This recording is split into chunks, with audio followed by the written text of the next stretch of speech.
Hello and welcome back. My name is Lucille and today we are going to draw a Corgi puppy. We are going to start off with the simple shapes first, and we are beginning with the two circles for the main body and a smaller one for the head.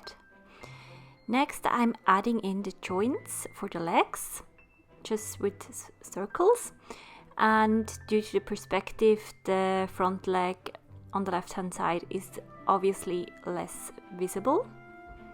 And then I'm just joining those joints with the main body, and for the paws I'm drawing a few small circles that will create the digital pads. That's how they're called, these parts of the paws.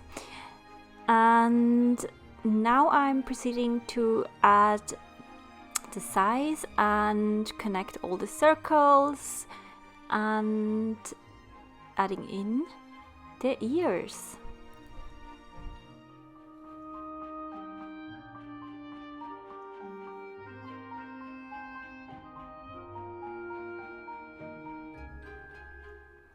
Because the Corgi is looking back at us, the face will be centered more to the right in the head circle. So I'm actually drawing this drawing for a second time because the first time I forgot to draw the tail.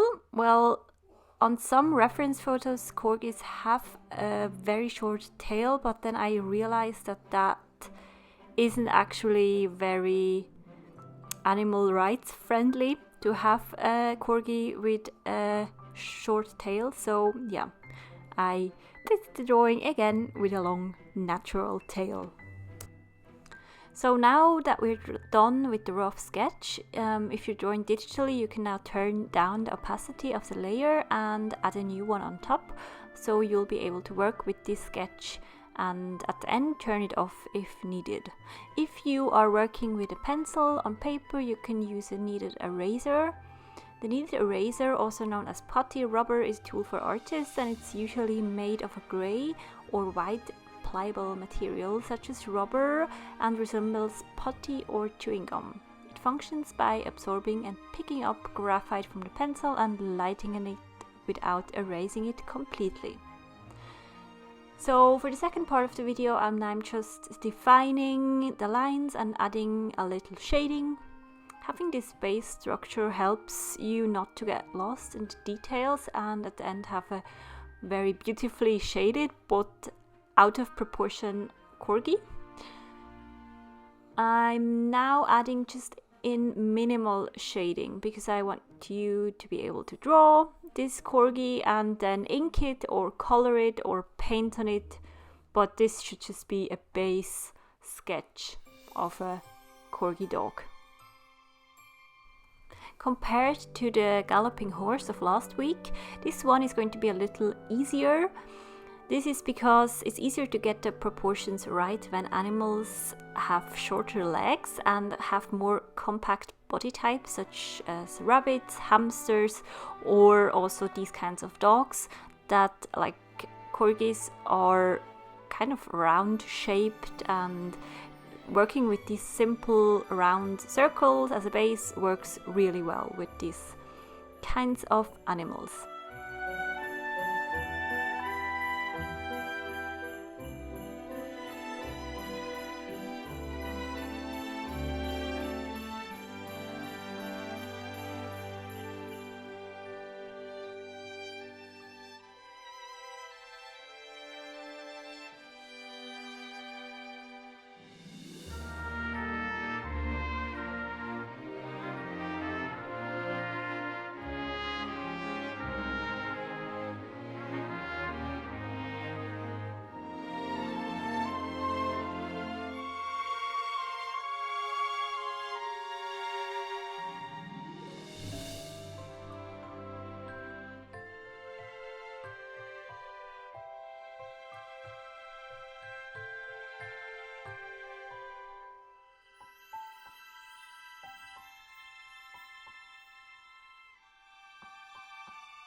Now, when we are drawing the eyes, oftentimes the eyes seem kind of black, but they are not.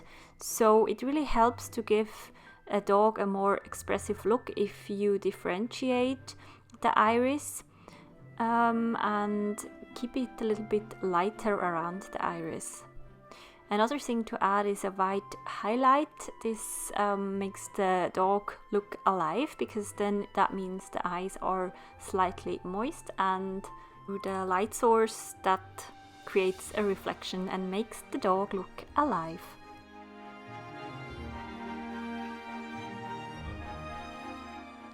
So I hope you enjoyed this quick tutorial. Let me know which other animals you would like to draw next. Feel free to check out last week's video of a galloping horse. Also, I have a small book on how to draw bunnies. If you would like to check that out, it's available on Amazon, linked down below. Thank you for watching, and don't forget to like and subscribe to not miss my next video. Goodbye!